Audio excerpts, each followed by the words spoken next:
Hello, and welcome to Awaken, where we share insights to the connection between science and spirituality for self-discovery, joy, and freedom. I am so pleased to be here with Will Miller, Dr. Miller. Dr. Will Miller is a recognized spiritual leader, a metaphysician, author, and transformation coach. And he has a profound grasp of frequency and energy, and with that has helped thousands towards living their passions, professional success, and optimal health. Body, mind, and soul. So complete transformation, really based on his understanding of metaphysics and his ability to coach people to meet them where they are and help them get to that next step of growth. So thank you, Will, for joining. It's a real pleasure to have you. I'm happy to be here. It's my pleasure. So tell us about your personal story of awakening to spirit. Well, I've always had, like all of us really, when I was a young child, I had that imaginary friend. We had a great imagination as children. And I had always had this imaginary friend. I called him Maynard because I couldn't pronounce what his name really was. But so I called him Maynard and he was fine with that. And I remember vaguely at this point, but I remember, my parents accepting that and being accepting of that. They were way cool. And until I reached about 5 years old, about the time you hit kindergarten and you're out of preschool and imaginary friends aren't so cool, they would always caution me, don't share this with your friends and, be careful what you say to people, those kinds of things. And I would always question that. I remember from a child. And when I hit my teenage years, my parents were very religious. My dad was very high up in his religion. He was a bishop in our religion. He went on to higher positions in that church. So I was expected, obviously, and conditioned in that experience. And about 15, 16, I began to study on my own. I felt close to a lot of the things they had taught me, but inside of me, there was this burning desire to find my truth. And so I began to study and question those things. And eventually it led to a bit of a rift between me and my parents. And I moved out at a very early age and began my own journey. And in doing so, kind of got back to being able to understand my intuition and how that intuition would guide me in my life and could be used to guide me as opposed to just, the fact that I could hear, taste, touch, smell, the things you're taught in school and this process that you go through of being educated to live within the matrix that's been created, right? And live in that world. And at that time, I really thought I needed to live in that world because that's what we're taught. And I needed to yeah, got to survive. I've got to go to college. I've got to get a degree. I've got to get a job. I've got to get married. I've got to raise a family. I've got to, live those things the way we are. I've got to compete in this world. I've got to be better than the people next to me. And I've got to be promoted and I've got to grow a company. And I did those things. I began growing my own business. I used my college education to help me in that process and in finding other people to be in my circle of friends, right? And my inner circle, and grew a very successful business to about $670 million or so. So it was very successful, had a great life and I had 3 children, had an amazing marriage, and one day it all fell apart. And it was traumatic for me. I didn't care. I realized I didn't care about my business anymore. I cared about my relationships and my children and my marriage was gone all of a sudden. And all these things kind of fell in on top of me. And it kind of brought me back in that spot in my life where I was at my lowest, if you will. since then probably had lower points, but at that point it was my lowest point in life. And that was my late 20s that happened. I was almost 30 years old. I realized that I needed to get back to the things that I had ignored all those years. I needed to break from the matrix, find myself, go through that dark night of the soul, if you will, and begin a new process. And that's really where I started to study.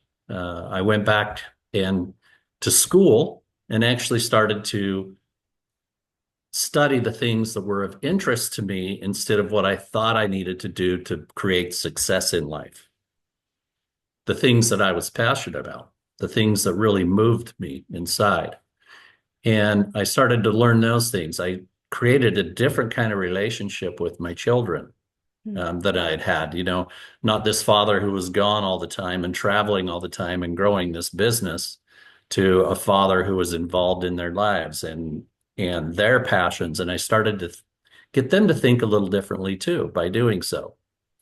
And I went through that process and through that process I ended up getting my doctorate's degree and became a metaphysician and started working with a gentleman named Bob Proctor. And I worked with Bob, followed him all over the country, actually all over the world.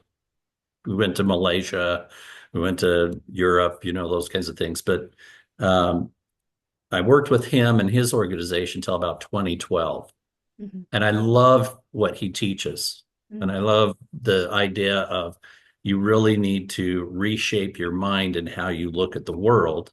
But what it was missing for me was that spiritual side of things. Really good at body, mind, but not, didn't really care about the soul much, if you will. And I really think that as a world in our conditioning, that had fallen apart. And I'm not talking religious ideas or dogma. I'm talking yourself, your higher self, your connection to the universe, those types of issues. So I wanted to incorporate that in. That's when I started Life by Design, was in 2012, was to add that aspect into the picture. So not doing just body mind issues, but let's work on the spiritual side of things as well.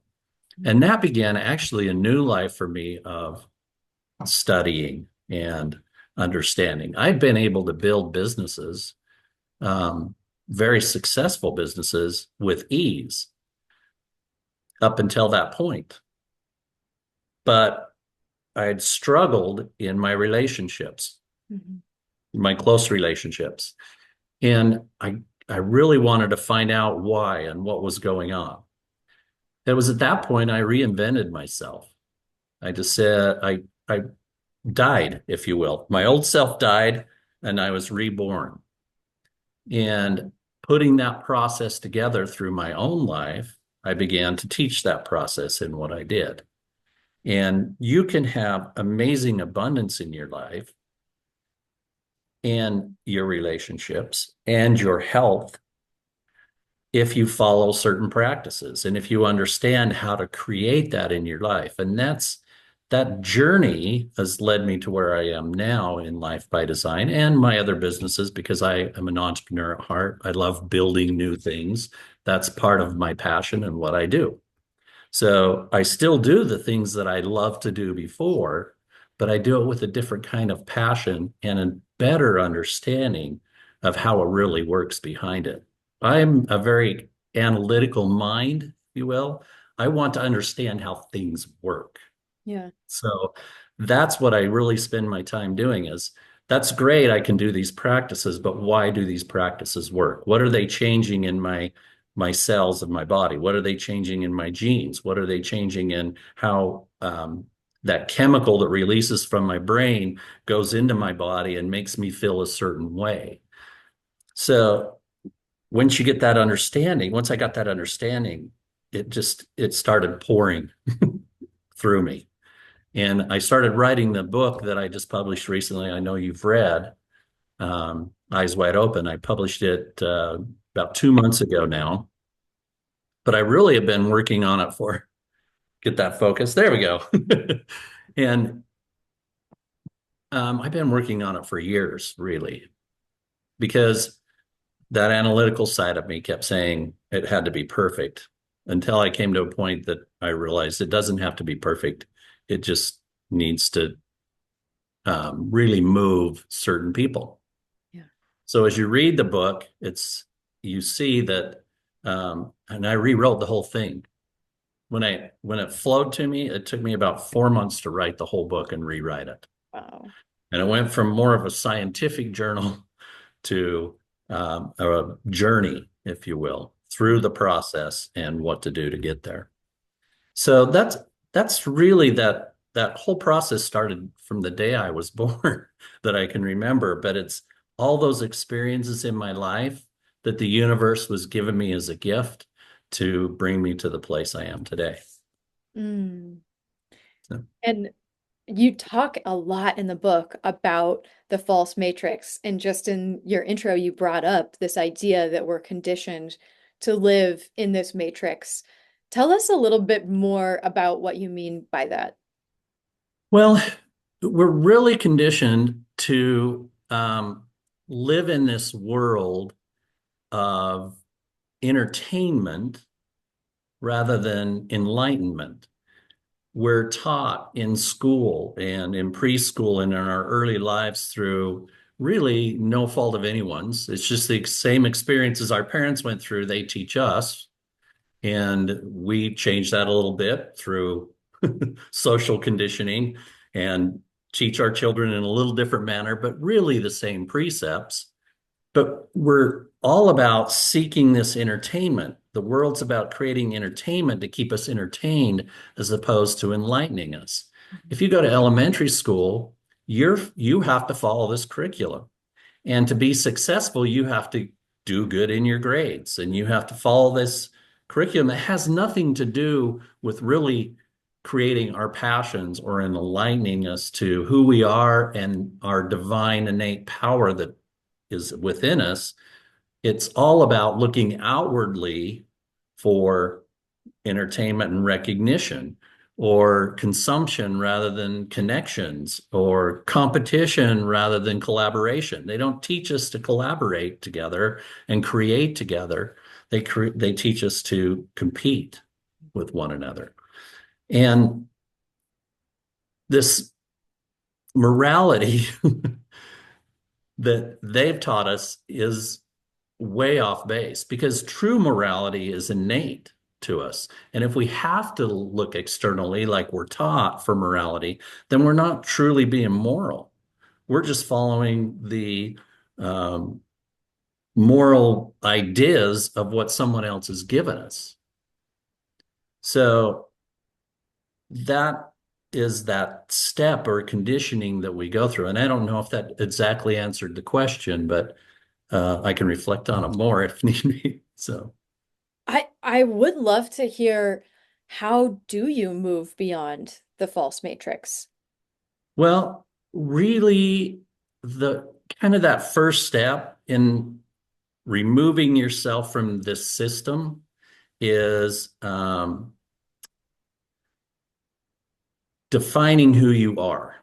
Mm. You have to force yourself, if you will, because we're so entrained in this matrix that we think we're free beings, free thinking beings. I'm free to do whatever I want and I'm going to go do this. But what you're really doing is running out and doing exactly what you're conditioned to do. I'm going to go buy me this new car and I feel really good about it and I really want this new car and I'm free so I can do that, right? Well, that's just part of your conditioning. So it's really defining who you truly are. And to define who you truly are, you have to break down who you have been. I tell people when I first meet with someone or as I'm talking to someone about this, they have to spend time writing down, and I always tell people to write things down. Don't do it on your computer. There's something real in writing it down. There's power in writing those words. If you can write those words down about what you truly want in life, who you truly see yourself to be, imagine yourself in a coffin and someone's reading your eulogy. What have you accomplished in your life? What's truly important to you? Is it to be a great parent? Is it to build, something for yourself or someone else? Is it to share a message with the world? Those types of things. And in doing that, recognizing that there are things keeping you from being there, recognizing the feelings you have within. In this world, we live in duality. We've been taught duality, Yeah. but duality is a universal law. It's part of this world that we live in. But that duality isn't the duality we've been taught. The duality we've been taught is that you and I are different, that us and them should fight a war with each other because they disagree with us, or someone somewhere isn't getting what they want and they need this, or whatever it happens to be. The real duality within us is between our conditioned self and our true self. Hmm. That's the duality within us. That's the duality we're fighting, and that reflection of that is what we create in the world. That's what creates the conflict within us. That's what creates anxiety. That's what creates depression. We're thinking about what we haven't done and what we did in the past and all the mistakes we've made. And I can't be a good person because look at what I did, right?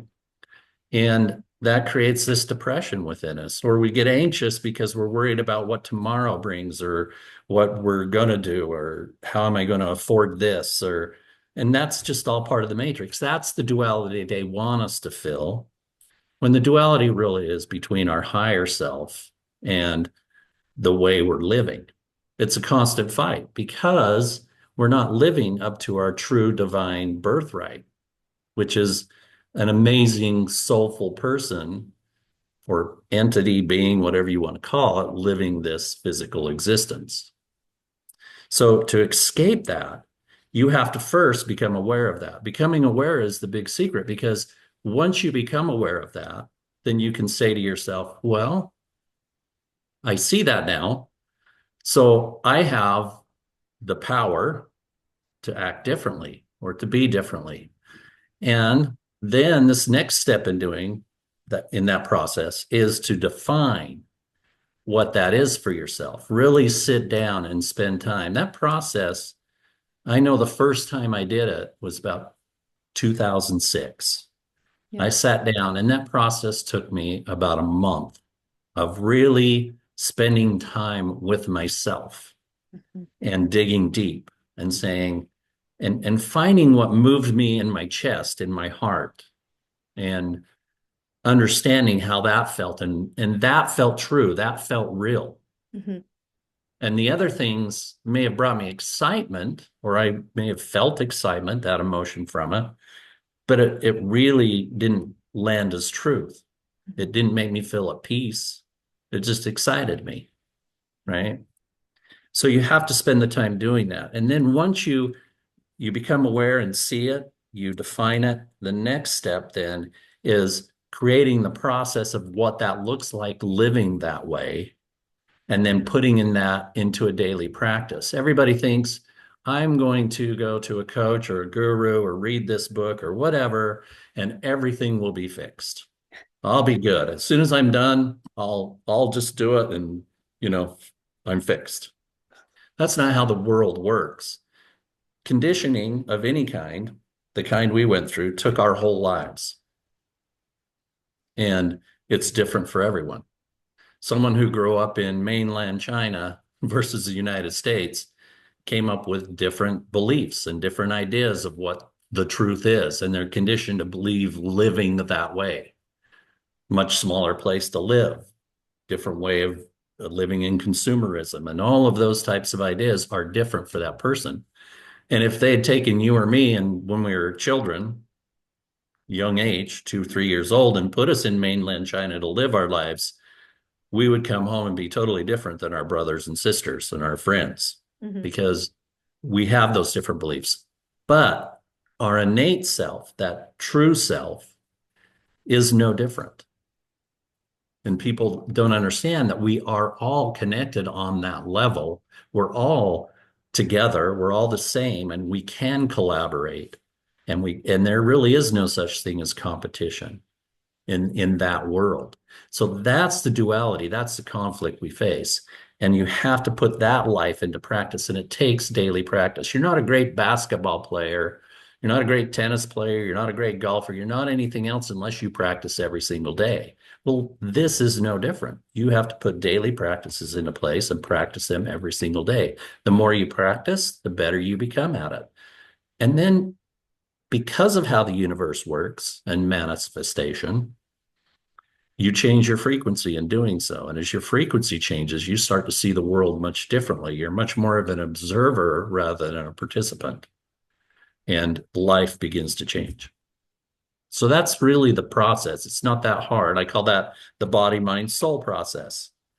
First your body has to recognize it's not, the output isn't the right output, and be aware of that. And secondly, you have to really define mindfully who you are, and then soulfully create the true self version of who you are and put that into practice. And it does sound very personal. So the practices are maybe different from person to person. But for people who are really interested, and this is the first time they're hearing anything like this, give us some examples of what practices may be for people to move into that higher self state. So let me explain it this way. Let's say that you've gone through this awakening, you start to recognize that you are not at peace, you're not feeling abundant in life. You then sit down and go through that soulful process of redefining the things that are important to you and putting that into, I have 5 areas of your life: your physical, your emotional, your spiritual, and then those are kind of long-term things that you have to deal with. And then the 2 others, because of the matrix we live in, we have to deal with. One is financial, right? So you hit those 5 areas, and I like to take financial and turn it into service, because how are we really in service to ourselves and others? That's what we all should be doing, rather than looking at it as a financial process, looking at it as a service process and living in our passion.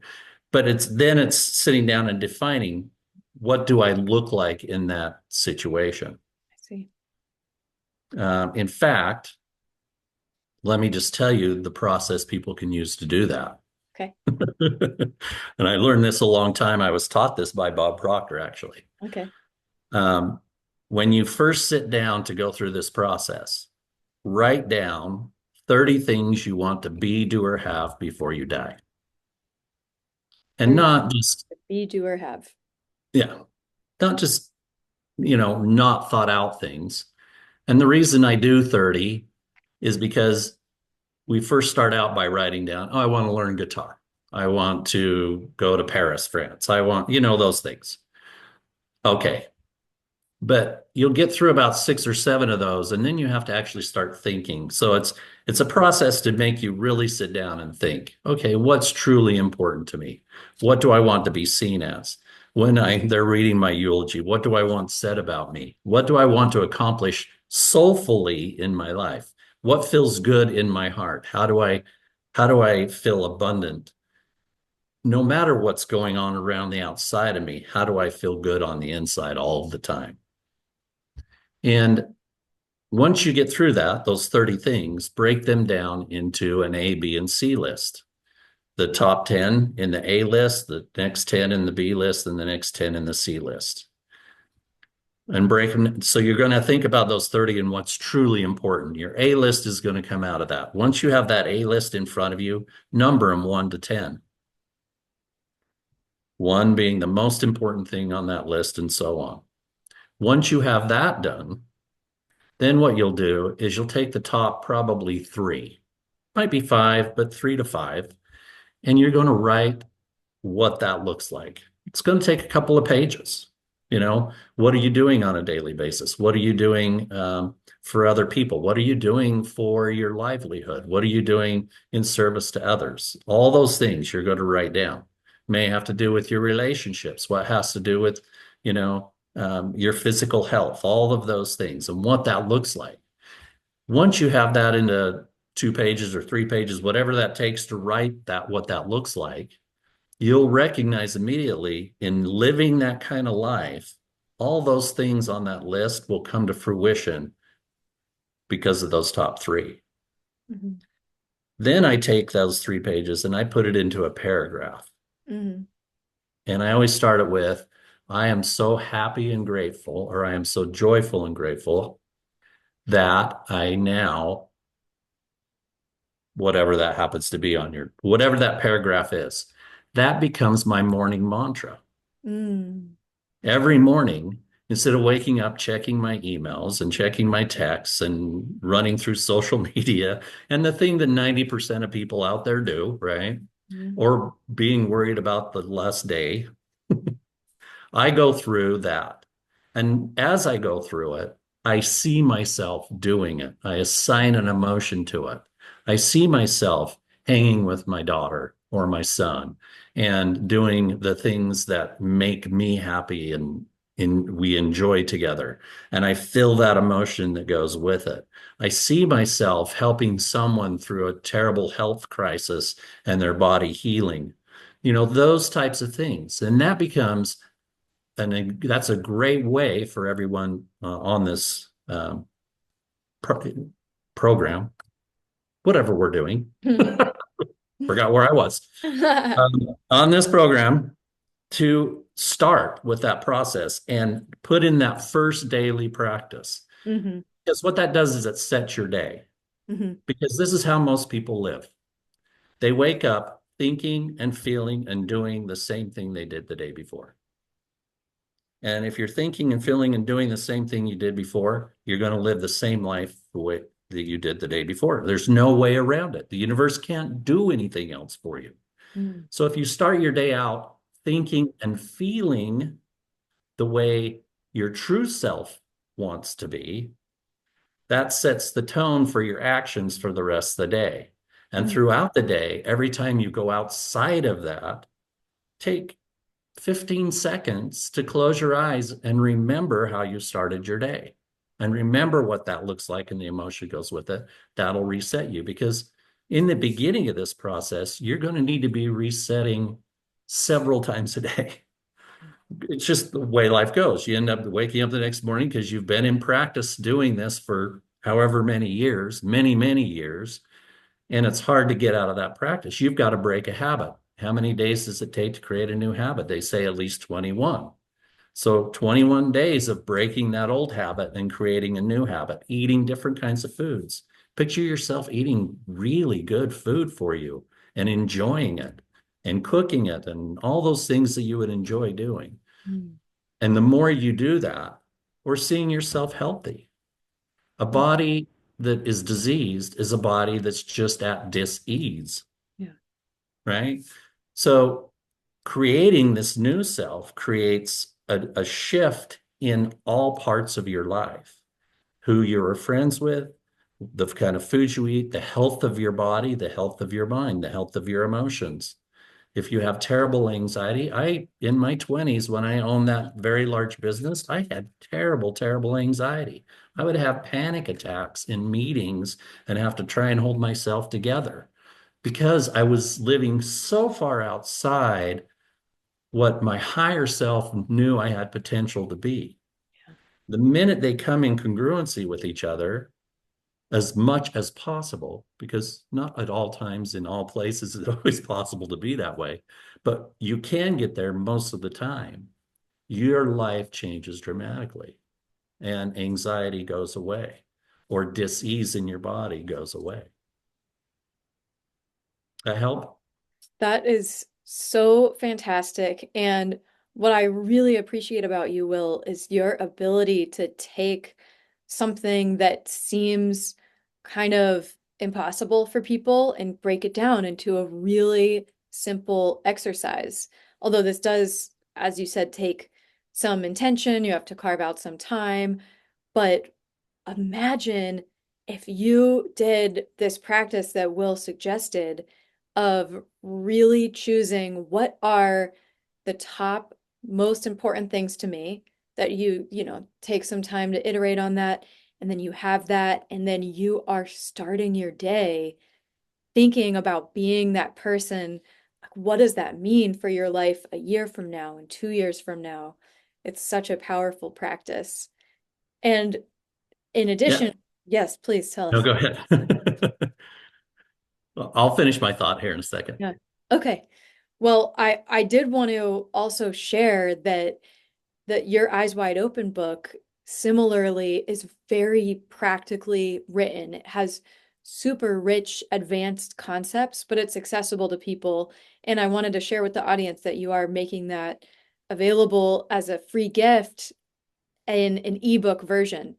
And we'll Yeah. have the link here so that people can access that. And I really encourage everyone to check that out. It is one of those things that can be life-changing for you by getting exposed to these ideas. It can help wake up that inner part of you that's wanting to wake up and just needs a little bit of assistance. And yeah, and to finish kind of my thought on what we're talking about, you said most people think that it is really hard. And that's because we're conditioned to think it's really hard. Because this really breaks down the whole system. If everyone wakes up and they see this, it breaks down the current system. And change is tough. Yeah. Some people are so happy stuck where they're at that the whole idea of having to uh, break off from their habits of living, and they're emotionally addicted to it because Yep. they have been living that way. Those same chemical releases in the brain are hitting the body and hitting your cells, and your cells are used to being fed that, so they want to feel that way. Yeah. That it becomes so difficult to think your way out of that. You can't just think your way out of it. You really have to let your old self go. You really have to let your old self die.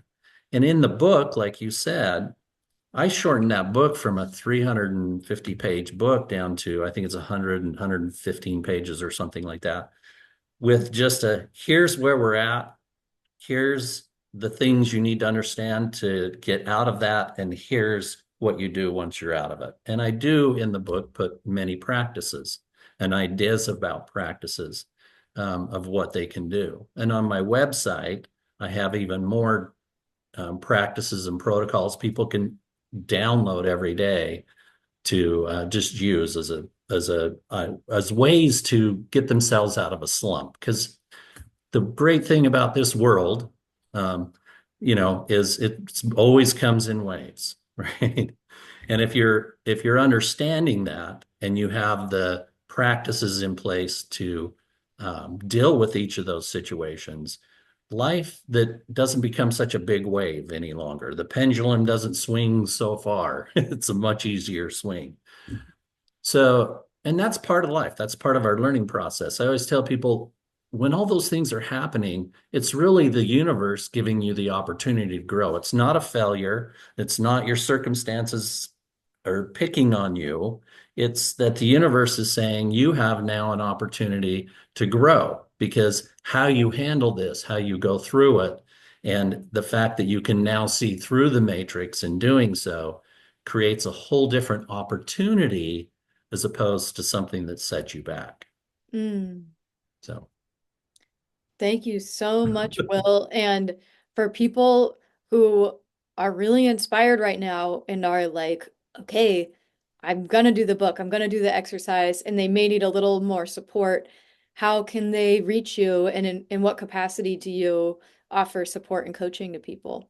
the first place I always tell people to go is lifebydesignhealthyliving.com. That's my website. On there, I actually have several protocols. I have some practices they can put into place. I have a couple of other free ebooks they can access. And that gets them some information and helps them get started. The the little process I told you today isn't on there, right? That I told your guests, because I'm on your program, but uh, that is part of the process in my coaching that I use. And from that point, I have an array of things you can go. If you're interested, your physical health just isn't great, you can access just physical ideas. If your mental health isn't great, you can access those. If you need help spiritually, you can access those. Or if you need it all, you can access that as well. So I really am big into taking the science that we do have and implementing the science that we do have, the newer science we have on epigenetics and quantum physics and those types of things, and putting those practices into our daily lives that fit with our innate divine soul, if you will. Fabulous. So Well, start there. Start with my book. Start there, and if you can go, lots of places from there. And I do 2 events a year, live events a year. So people are invited to those as well. well, thank you for sharing your passion and your heart. I'm so grateful, and I'm sure the audience members have really gotten a lot of inspiration and hope from what you've shared. Thank you. Thank you very much. Thank you for tuning in to this amazing interview as part of our Awaken series. I hope you found value. Check out the rest of the interviews on Awaken. Keep tuning in, and please subscribe to Paradigm Expansions to stay in touch, where we are doing more events like this, and we are all about dropping in to your heart, to your true self, to really, truly love your life. Thank you for joining. See you on the next video.